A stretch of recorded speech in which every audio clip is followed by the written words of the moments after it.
Hello! Welcome sa ating kwentuhan ngayon.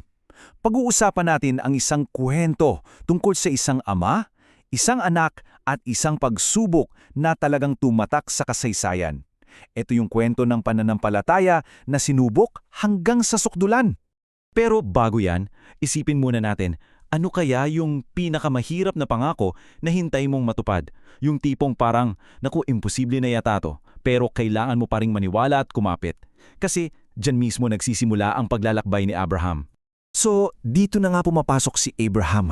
Kilalanin natin siya at ang asawa niyang si Sarah. Alam niyo, matatandaan na sila, as in wala pa silang anak. Pero may ibinigay ang Diyos sa kanila na isang napakalaki at halos imposibleng pangako. Wow! Isipin niyo yun. Para sa isang mag-asawang sobrang tanda na, parang himala talaga. Hindi lang isang anak ha, kundi isang buong lahi na kasing dami ng mga bituin sa langit. Ang ganda ng pangako, pero ang tanong, paano yun mangyayari? Well, dito na yung mahirap na parte. Kasi ang paghihintay, hindi madali. Lumipas sa mga taon, 1, 2, 5, pero wala pa ring baby. Dito talaga nasubok yung tiwala at pasensya nila kung kakapit pa ba sila sa pangako ng Diyos. Dahil sa tagal, naisip ni Sarah na, nako, baka sobrang tanda ako na talaga. Kaya nagsuggest siya ng ibang paraan. Sabi niya kay Abraham, baka pwede silang magkaroon ng anak sa pamamagitan ng alipin niyang si Hagar. So, ito yung naging plano nila. Pero, hindi pala ito yung plano ng Diyos. Tingnan niyo to, ganyan katagal ang inintay nila. 10 taon muna ang lumipas bago sila gumawa ng sarili nilang plano. At dyan nga isinilang si Ishmael. Pero yung totoong pangako ng Diyos, dumating pa pagkatapos ng 25 taon. Grabe, ang tagal, di ba? Ito yung nagpapakita kung gaano kahirap minsan magtiwala sa tamang oras ng Diyos. At anong nangyari sa shortcut nila? Ayun, nagdulot ng gulo. Nagkaroon ng selosan sa pagitan nila Sarah at Hagar. Biglang nawala yung kapayapaan sa bahay nila. Dahil dito, napilitan si Abraham na gumawa ng isang napakahirap na desisyon. Pero sa kabila ng lahat ng pagkakamali at paghihintay, tapat pa rin ang Diyos. Noong si Abraham ay 100 taong gulang na, imagine, 100. Isinilang si Isaac, ang tunay na anak ng pangako. Hay sa wakas, napuno ng saya ang tahanan nila matapos ang isang buong buhay na pag-aasam. Pero teka, may bago na namang problema.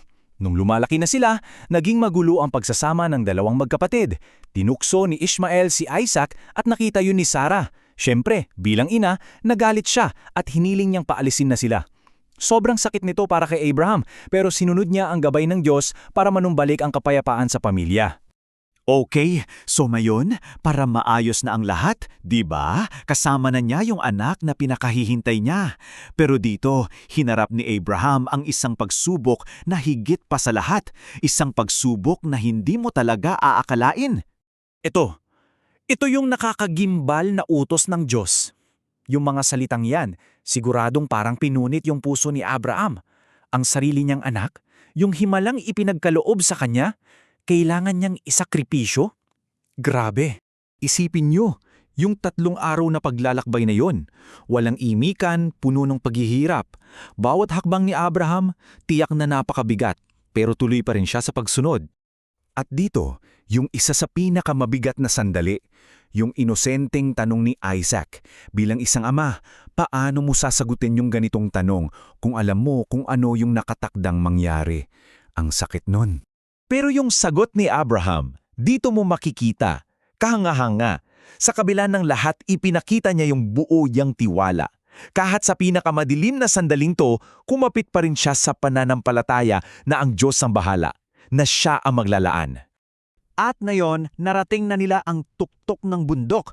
Eto na yon, dito na mahaharap sa pinaka-critical na sandali ang pagsubok na to. Alam nyo, ang isa pang nakakamangha dito ay yung pananampalataya mismo ni Isaac. Hindi na siya maliit na bata, malakas na siyang binata noon. Kung gustuhin niya, kaya niyang labanan ng tatay niya, pero hindi niya ginawa. Nagpasakop siya dahil nagtiwala rin siya sa plano ng Diyos. At dumating na ang sandali, yung pinakamahirap na kilos na pwedeng gawin ng isang ama. Itinaas na niya ang kanyang kamay.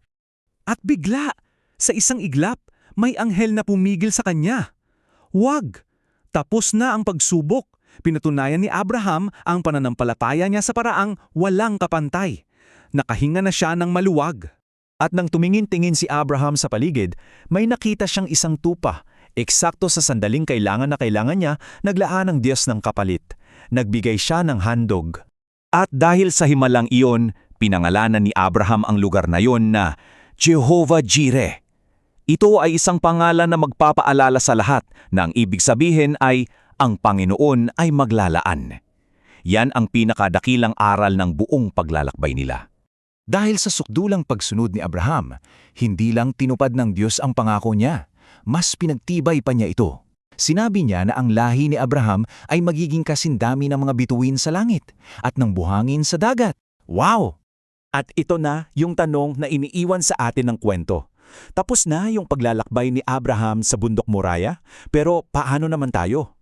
Sa mga sarili nating bundok at mga pagsubok, gaano kalaki ang tiwala natin na tulad ni Abraham, ang Diyos ay maglalaan din para sa atin?